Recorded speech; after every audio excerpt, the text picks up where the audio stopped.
50 juta. Jadi kalau total kekayaan Anda sudah di atas 850 juta, artinya Anda selamat, Anda menjadi 1% orang terkaya di Indonesia. Nah, ya. Jadi buat teman-teman minimal kejarlah 1% itu, ya. Minimal kalau begitu kan kita feel better lah, ya. Oh lumayan lah, gua masih. Jadi kita hidup itu nggak kayak orang gagal-gagal banget itu loh. Kadang-kadang kan kita ini sebenarnya udah kerja, udah punya penghasilan, punya mobil, punya rumah, tapi kadang-kadang kita itu masih serasa seperti kayak orang gagal. Kenapa? Karena kita melihat crazy rich yang flexing, teman-teman. Ya, kita melihat crazy rich yang flexing. Nah, itu pengalaman saya, teman-teman ya.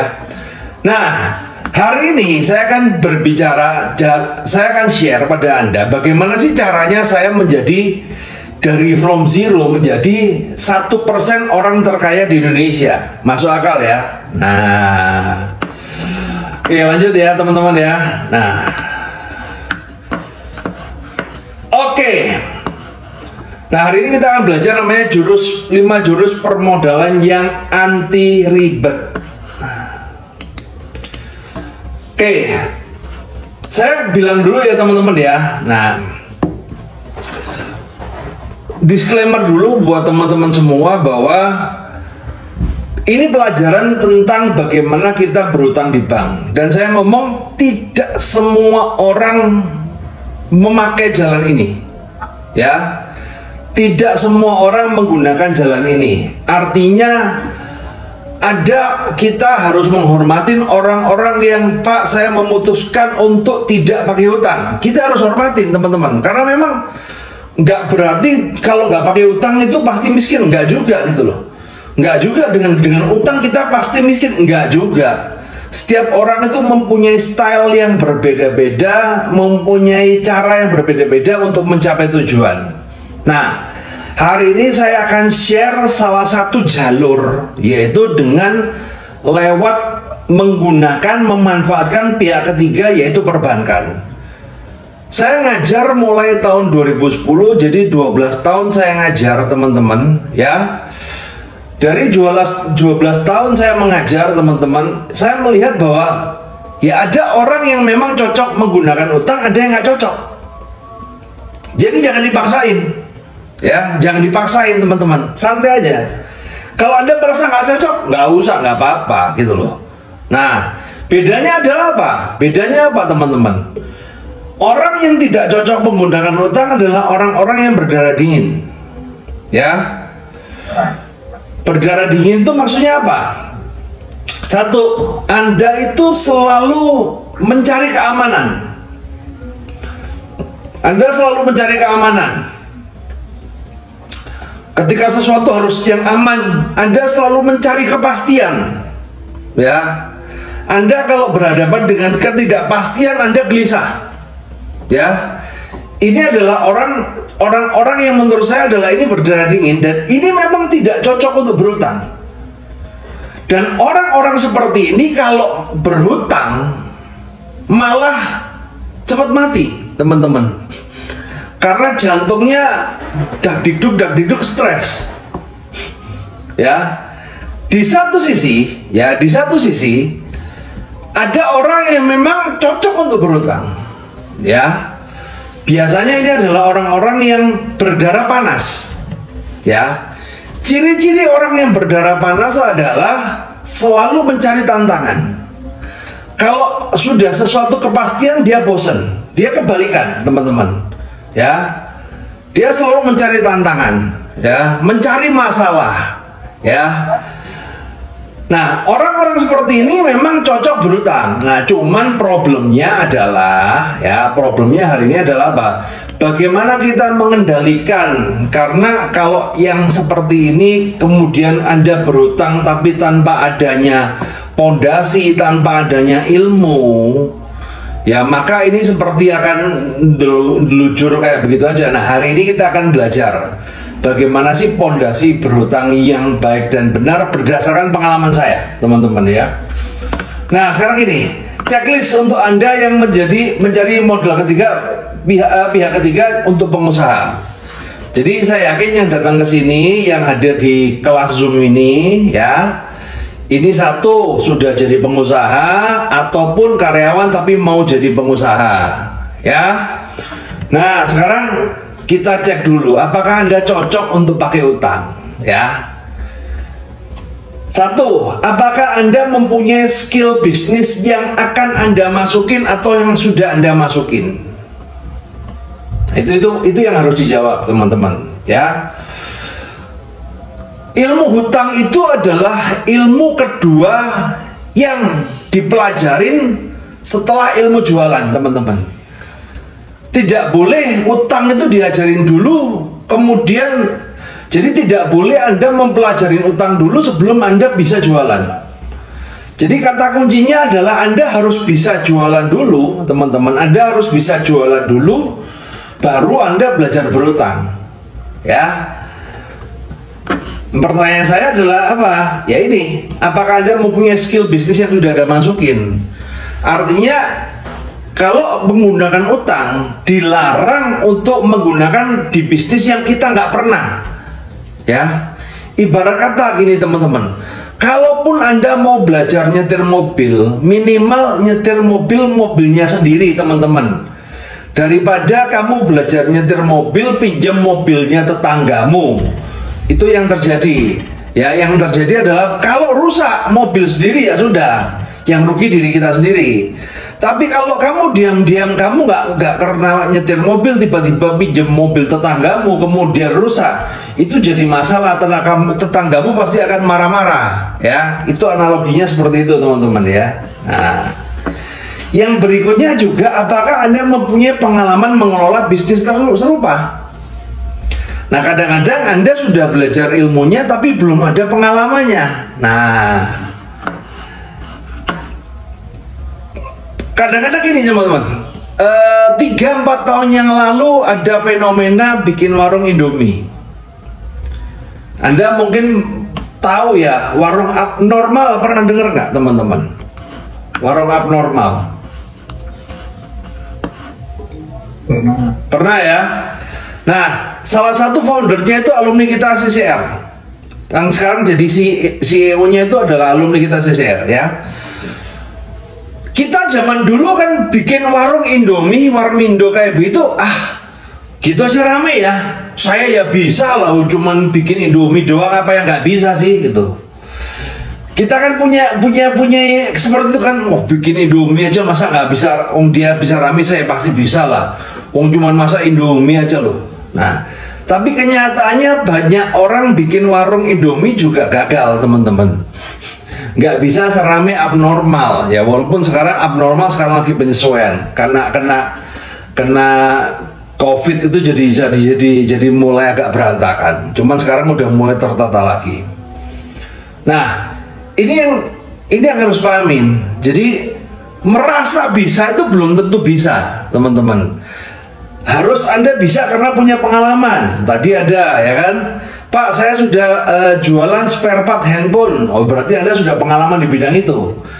Nah, artinya kalau Anda sudah pengalaman di bidang itu, Anda menggunakan utang, insya Allah, teman-teman, kalau nggak ada gangguan, ya, lancar, bagus. Ya. Tapi kalau Anda tidak punya pengalaman apa segala, jangankan pakai modal hutang, teman-teman. Ya, kadang-kadang yang disalahkan hutangnya. Jangankan pakai modal hutang, pakai modal uang sendiri pun bisa habis. Ya, jadi yang masalah bukan utangnya, tapi yang masalah adalah tangan yang megang duitnya, tangan yang spend. Nah, kadang-kadang orang itu selalu mengkambing hitamkan utang. Gara-gara utang bisnis saya hancur. Padahal, teman-teman, hancurnya bukan karena utang. Hancurnya ya karena tingkah lakumu sendiri, gitu ya. Cuman masalah kamu pakai ini utang, jadi utang dijadikan kambing hitam. Kalau kamu pegang uang sendiri, misalnya uang orang tuamu, kamu bisnis dengan cara yang sama juga hancur juga, teman-teman. Ya, jadi itu pahamnya. Kemudian berikutnya, apakah Anda yakin Anda kekurangan modal? Nah, ini pertanyaan yang nomor 3, ya. Pertanyaan nomor 3 ini tujuannya untuk teman-teman yang sudah berbisnis. Ya, yang sudah menjalankan bisnisnya. Apakah Anda yakin Anda itu benar-benar kekurangan modal? Yakin nggak? Nah, ciri-ciri orang kekurangan modal, teman-teman ya. Ciri-ciri orang kekurangan modal, ya, itu ada 3. Ada ini ya. Ciri-ciri orang kekurangan modal adalah dia sudah ngalamin yang namanya happy problem. Ya, teman-teman. Apa itu happy problem, teman-teman? Happy problem itu adalah ketika dia mengalami sebuah masalah, permintaannya lebih besar, ya, permintaannya lebih besar daripada kemampuan kita, daripada uang kita. Contoh, ya kan, misalnya nih ada tadi ada yang bisnis apa aja tadi saya sampai lupa itu ya. Nah, bisnis handphone, ya kan, Pak, saya ini mau buka cabang, Pak. Kenapa? Counter saya yang baru ini sudah sesat, Pak. Saya harus perluasan loh. Ini kan ada problem, tapi problemnya ini happy, teman-teman. Atau Anda sedang terima orderan, ya, Anda harus terima order. Misalnya contoh nih, Anda terima orderan, misalnya Anda pengrajin baju atau apa gitu kan. Pak, saya punya masalah nih. Kenapa? Saya terima orderan, ya, tapi saya nggak mampu untuk ngelayanin. Kenapa? Kapasitasnya minta misalnya 1000 pieces per bulan, sedang dengan mesin saya cuma bisa menyanggupin 200-300 pieces. Nah, ini kan sebuah masalah, tapi masalah yang happy, teman-teman. Nah, ketika Anda ngalamin masalah yang happy, itu namanya Anda kurang modal, ya. Nah, banyak di luaran sana, ya, pengusaha, masalahnya itu bukan masalah happy. Pak, bisnis saya sepi, Pak.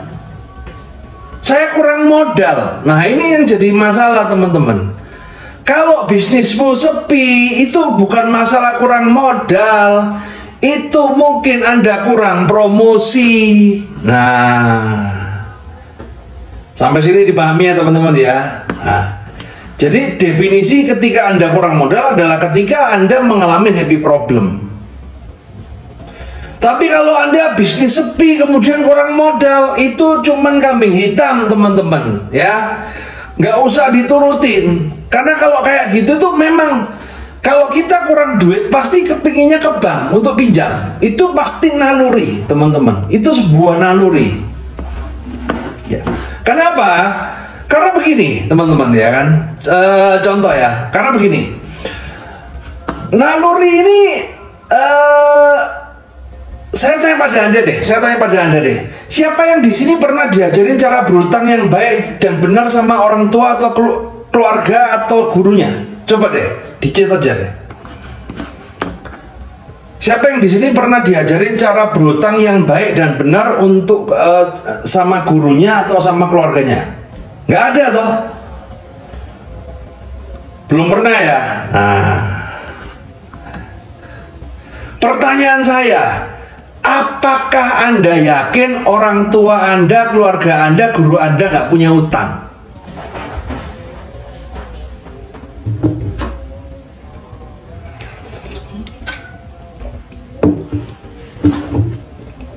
Ayo, apakah Anda yakin orang tua atau guru Anda nggak punya utang? Enggak toh. Kadang-kadang dia punya utang, ya kan? Tapi kita diajarin jangan berutang. Nah, ini teman-teman. Nah, akhirnya yang terjadi adalah apa, teman-teman? Ya, ketika kita dilepas di dunia, kita selama sekolah mungkin kita dihidupin oleh keluarga kita, orang tua kita. Tapi begitu kita dilepas di dunia fana, ya kan, di dunia real, dunia kerja yang seperti ini, di saat penghasilan tidak pasti, pengeluaran pasti, ya. Percaya nggak percaya, utang itu adalah bagian dari self defense, teman-teman. Ya. Jadi bisa dibilang ilmu utang itu sudah ada di dalam diri Anda semenjak Anda lahir. Merocot itu ada ilmu utang, teman-teman. Self defense, karena itu mekanisme pertahanan hidup kita supaya kita bisa eksis, yaitu dengan berutang. Nah, masalahnya ilmu yang self defense ini, kalau kita nggak belajar cara yang benar, maka dunia akan mengajarkan kita cara yang salah. Ini satu yang menarik, teman-teman ya. Kalau kita nggak mengajarkan cara yang benar, maka dunia akan mengajarkan kita cara yang salah. Ya, teman-teman ya. Jadi ilmu utang yang ada di dalam diri kita itu secara default salah. Kok bisa, Pak? Saya kasih contoh. Misal nih, ya kan, kamu ada jatuh tempo, kamu hutang sama preman, 3 hari lagi kamu harus bayar 30 juta, dan itu harus dibayar 30 juta. Tidak boleh dicicil, tidak boleh ditunda, tidak boleh dinegosiasi. Intinya 30 juta harus dibayar, kalau tidak nyawa terancam. Wah, ini Anda berada di kasus yang seperti ini. Pertanyaan saya, teman-teman, tolong diketik ya, tolong diketik. Cara apa yang Anda lakukan untuk membayar 30 juta ini? Sedangkan saat itu uang Anda cuma 5 juta. Jadi uang itu hari ini uang Anda cuma 5 juta nih, 3 hari lagi harus ngumpul 30 juta. Ya. Nggak boleh, nggak ada, harus ada. Nah, tidak usah bayar, kabur aja. Wah, penyakit ini ya. Gadai barang, berutang di tempat lain, utang lagi ya. Saya yakin teman-teman di bawah sadar Anda, 98% Anda akan bilang cari utang lagi, teman-teman ya. Pertanyaan saya, jurus itu yang ngajarin siapa? Apakah guru Anda yang ngajarin? Atau orang tua Anda yang ngajarin? Atau pacar Anda yang ngajarin? Ayo saya tanya pada Anda, ayo. Itu Anda belajarnya dari mana? Apakah ada di kurikulum SD ataupun SMP, SMA? Hah? Nggak ada. Itu adalah naluri, teman-teman. Ini yang saya ngomong. Kalau kita tidak belajar cara yang benar, dunia itu akan menuntun kita dengan cara yang salah. Gali lubang, tutup lubang, teman-teman. Itulah kenapa banyak orang-orang terkendala pinjol. Terkendala pinjol nggak cuma satu, pinjolnya banyak. Karena apa? Dia menyelesaikan masalah dengan naluri, dengan nalurinya. Nah, nalurinya itu akan menggiring dia ke cara yang salah. Nah, harusnya apa yang harus dilakukan, teman-teman? Nah, sekarang kita belajar cara yang benernya bagaimana, teman-teman. Cara yang benar adalah apa, teman-teman? Ketika ada tagihan jatuh tempo 30 juta, hari ini uang kita 5 juta, maka yang benar kan kita harus berpikir bagaimana caranya kita bisa meningkatkan penghasilan kita supaya dalam 3 hari kita dapat 30 juta. Tapi ketika saya berbicara meningkatkan penghasilan, yang ada di dalam pikiran Anda, mudah apa susah? Saya jamin pasti susah. Pasti apa nggak pasti? Nggak pasti. Kerja keras atau santai? Kerja keras, Pak. Wis. Jadi begitu kita ngomong meningkatkan penghasilannya, yang terbayang itu susah. Tapi kalau kita ngomong gali lubang, tutup lubang, ya kan? Gesek kartu kredit yang ada, pinjam saudara apa segala, mudah apa susah? Mudah.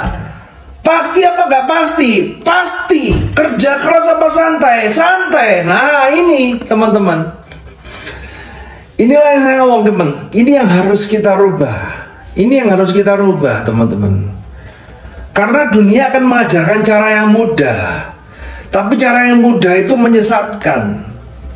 Nah pertanyaan saya, kenapa dari 5 juta ke 30 juta itu susah? Ada yang tahu nggak teman-teman?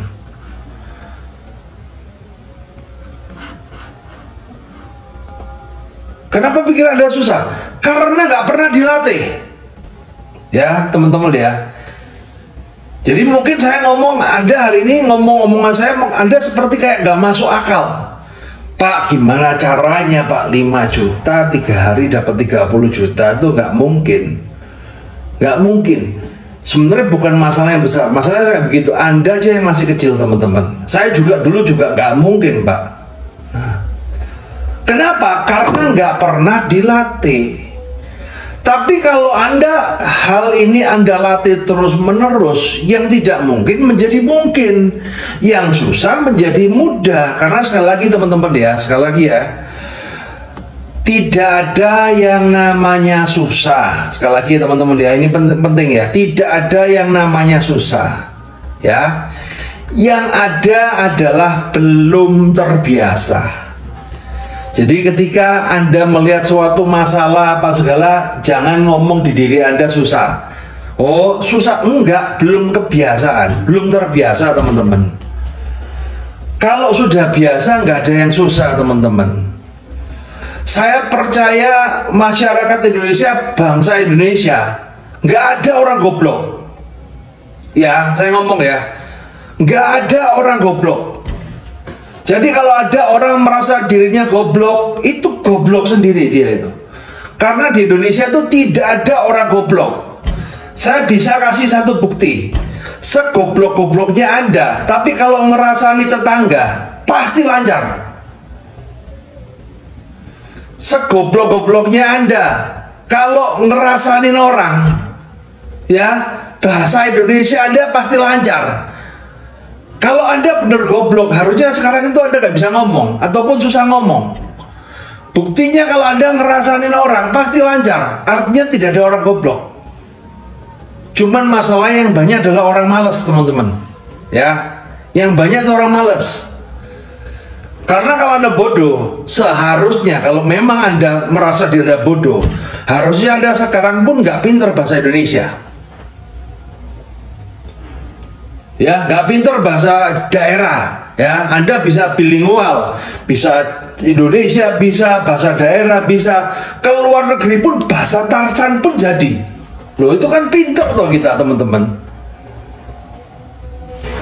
Cuman masalahnya kenapa kita menikah dengan susah? Bukan susah, males teman-teman.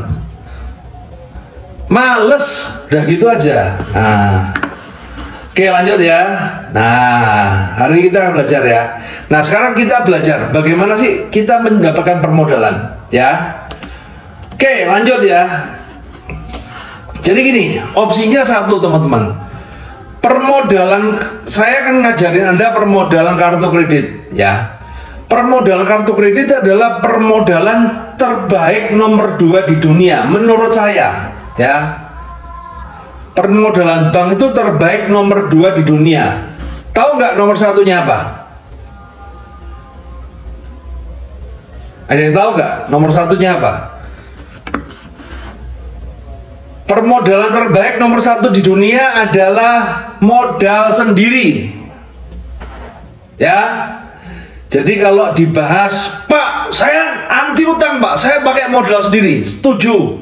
Berarti itu modal nomor 1 dunia, ya kan? Modal sendiri, modal orang tua, ya kan?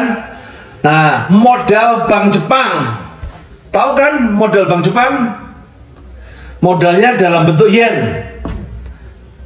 Yen ono duite. Yen, ya kan? Itu yennya orang Jawa itu ya teman-teman ya. Yennya orang Jawa, ya.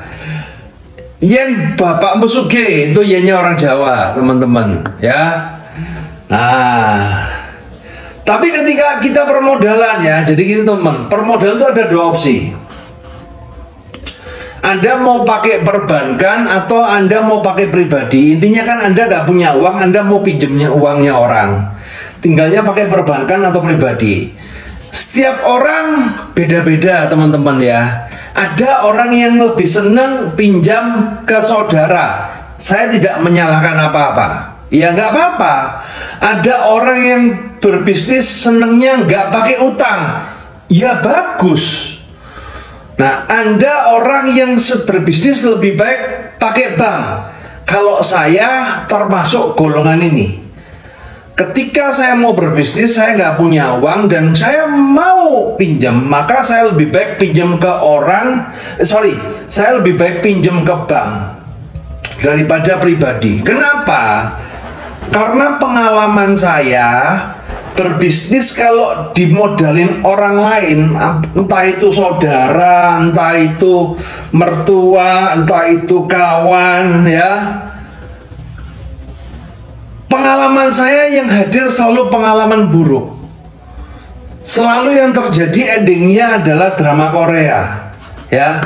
Baper-baperan, apa segala, waduh, guys. Itulah kenapa saya lebih memilih utang bank. Kenapa? Kalau utang bank itu nggak ada baper-baperan, bos. Karena kalau Anda, jadi gini ya teman-teman ya, utang sama investor itu sama. Pak, saya punya bisnis, saya mau cari investor. Sama Pak, saya mau bangun bisnis, saya mau cari utangan, itu sama, cuman beda nama aja. Ya, saya tidak menganggap bank itu utang, tapi anggap aja cari investor. Tidak menganggap bank itu utang, tapi anggap aja cari investor, ya.